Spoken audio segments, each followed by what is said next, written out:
दिनांक 28/8/24 को जनपद सुल्तानपुर में भरत ज्वेलर्स की दुकान में हुई डकैती से संबंधित अभियुक्त गणों की आज दिनांक 23/9/24 को एसटीएफ लखनऊ की टीम के साथ थाना अचलगंज उन्नाव क्षेत्र में मुठभेड़ हुई, जिसमें एक बदमाश घायल हुआ और दूसरा मौके का फायदा उठाकर भागने में सफल हो गया। घायल बदमाश की शिनाख्त अनुज प्रताप सिंह पुत्र धर्मराज सिंह निवासी ग्राम जनापुर थाना मोहनगंज जनपद अमेठी के रूप में की गई है, जो 1 लाख का इनामिया था।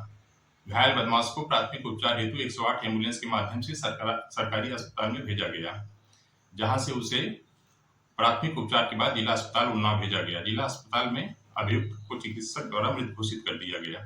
जिला फील्ड यूनिट की टीम व थाना अचलगंज पुलिस द्वारा अग्रिम विधिक कार्रवाई की जा रही है। आपने पहले ही अंदेशा जताया था, क्या कहना चाहती हैं? सर, हम यही कहना चाहते हैं कि पुलिस की वर्दी दी गई है तो उसका गलत फायदा न उठाएं। जिसके ऊपर 36 केस है उसका भी इनकाउंटर करवा देते, जिसके ऊपर 1 केस है बेगुनाह उनका भी इनकाउंटर करवा दिए हैं ये लोग। अगर इसमें 15 लोग शामिल हैं, 14 लोग शामिल हैं तो सबका इनकाउंटर होना चाहिए। ये जो दिखाते हैं ना, ये कानून वास्तव में अंधा है, कोई इंसाफ नहीं मिल रहा है। हम लोगों के ऊपर क्या बीत रही है, हम लोगों की माँ भी नहीं है, पिता हैं हमारे बड़े भाई थे। अगर हमारे पिता कुछ हो गया तो हम लोग सारे कौन थे? हमारे भाई ही तो थे। उन लोगों ने उनका भी बेरहमी से इनकाउंटर कर दिया। हम यही चाहते हैं कि सबका इनकाउंटर हो, इंसाफ मिले। इस सरकार में हम अभी तक तो सरकार के खिलाफ कुछ नहीं बोल रहे थे, लेकिन वास्तव में जो हो रहा है बहुत गलत हो रहा है। ये नहीं होना चाहिए, चाहे फिर इसमें विपक्षी पार्टी हो या फिर कोई भी नेता हो, जो करवा रहा है बहुत गलत करवा रहा है। हम लोगों को इंसाफ मिलना चाहिए, ऐसा नहीं होना चाहिए था। जो किए हैं बहुत गलत किए हैं। भगवान तो उनको सजा देंगे ही, लेकिन उनको भी सजा मिलनी चाहिए कानून की तरफ से। अगर कोई गुनाह करता है तो उसकी सजा कोर्ट देता है, ना कि पुलिस ऐसे इनकाउंटर कर देगा। आपके भाई का क्या स्वभाव था, किस तरह से, कैसे आप लोगों के बीच में रहते थे वो? सर, हमारे भाई का स्वभाव एकदम सरल था, पढ़ने लिखने में भी अच्छे थे। हम लोगों के साथ एकदम फ्रेंड के जैसे बिहेवियर उनका था, और गए थे तो बात भी होती थी, और हम लोगों से बहुत ज्यादा उनको लगाव स्नेह था, जैसे कि हर एक भाई बहन में होता है।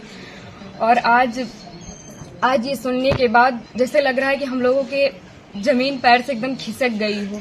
जो कानून ने किया उनको ऐसा नहीं करना चाहिए। अगर वो मिल गए थे, झूठी दिखा रहे हैं कि फायरिंग हुई, मुठभेड़ हुआ। अगर कोई छिप रहा है डर कि हमारा एनकाउंटर ना हो जाए, तो ये झूठा अफवाह क्यों फैला रहे हैं कि फायरिंग हुई, मुठभेड़ हुआ? कुछ नहीं हुआ। उसमें फिर पुलिस को भी मरना चाहिए था ना, पुलिस का एनकाउंटर क्यों नहीं हुआ? आखिरी बार कब आए थे आपके भाई? आखिरी बार 3 जून को आए थे, 4 जून को उनका टिकट था, वापस चले गए थे सूरत, वहीं रहते थे। तो क्या एक साजिश था कि भाई की हत्या हुई, एसटीएफ ने कराया? और इसमें जो विपिन सिंह है और जो विनय शुक्ला हैं, वो हमारे घर पे आए थे, 3-4 बार आए थे, और हमारे भाई पढ़ाई करते थे। अभी तक हम ये सब बयान नहीं करना चाहते थे, लेकिन अब हम एकदम सच्चाई बता रहे हैं।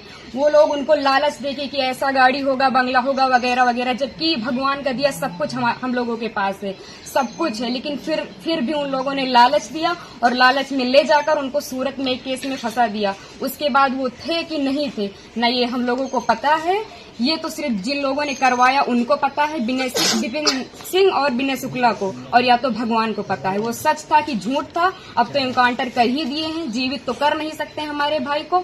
बस हम ये चाहते हैं कि जिन्होंने इनकाउंटर किया उनके ऊपर केस होना चाहिए, कि अगर कोई गुनाह होता है तो उसकी सजा कोर्ट देगा, ना कि एसटीएफ वाले या फिर पुलिस वाले। बस हम यही चाहते हैं। ठीक।